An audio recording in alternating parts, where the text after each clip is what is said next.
Jai Gurudev, my dear students. Today our topic is electrostatic potential. Electrostatic potential को आज हम define करेंगे और साथ साथ में हम किसी एक पॉइंट चार्ज के कारण कितना पोटेंशियल बनता है उसको समझेंगे, कितना निकलेगा वो. बेटा लास्ट टाइम हमने यहाँ पर टॉपिक डिस्कस किया था गॉस थ्योरम के बारे में. गॉस थ्योरम की हमने एप्लीकेशंस की और उस चैप्टर में हमने पढ़ा कि कोई चार्ज जो होता है वो अपने चारों तरफ इलेक्ट्रिक फील्ड बनाता है और फिर इलेक्ट्रिक फील्ड बनने के बाद वो फ्लक्स बनाता है. फ्लक्स के बाद हमने पढ़ा गॉस थ्योरम के बारे में, उसकी एप्लीकेशंस पढ़ी. इस चैप्टर में हम पढ़ेंगे इलेक्ट्रोस्टैटिक पोटेंशियल. ये आपका जो बुक का चैप्टर नंबर 2 है उसका सबसे फर्स्ट टॉपिक है इलेक्ट्रोस्टैटिक पोटेंशियल. इलेक्ट्रोस्टैटिक पोटेंशियल क्या होता है सबसे पहले हम इसको समझेंगे.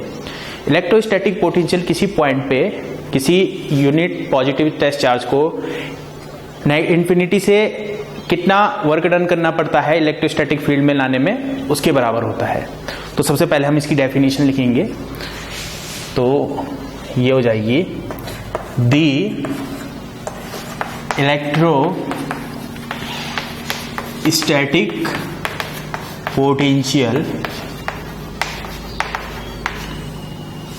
is defined as the total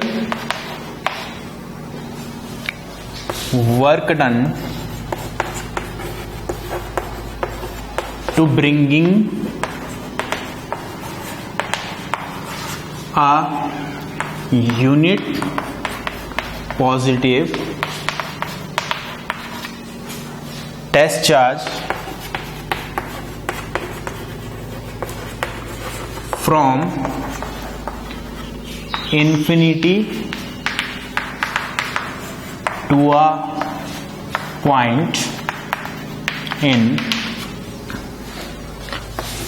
electrostatic field.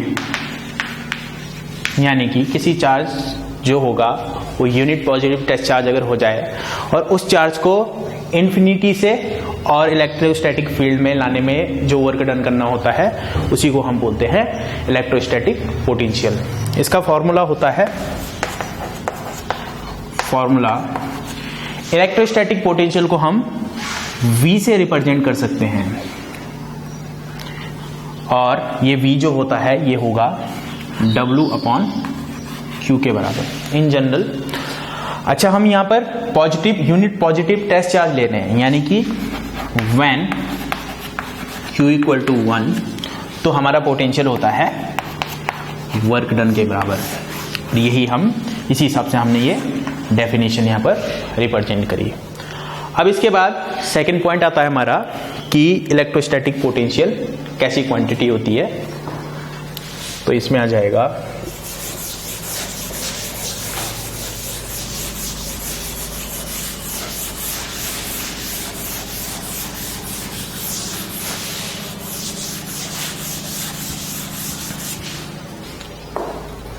Note करके यहां पर कुछ पॉइंट्स हम लिख देते हैं.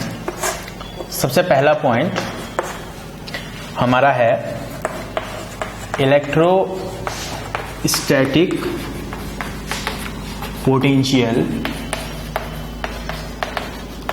is a scalar quantity. Electrostatic potential जो होता है वो एक स्केलर क्वांटिटी होती है क्योंकि V = हमारा W/Q.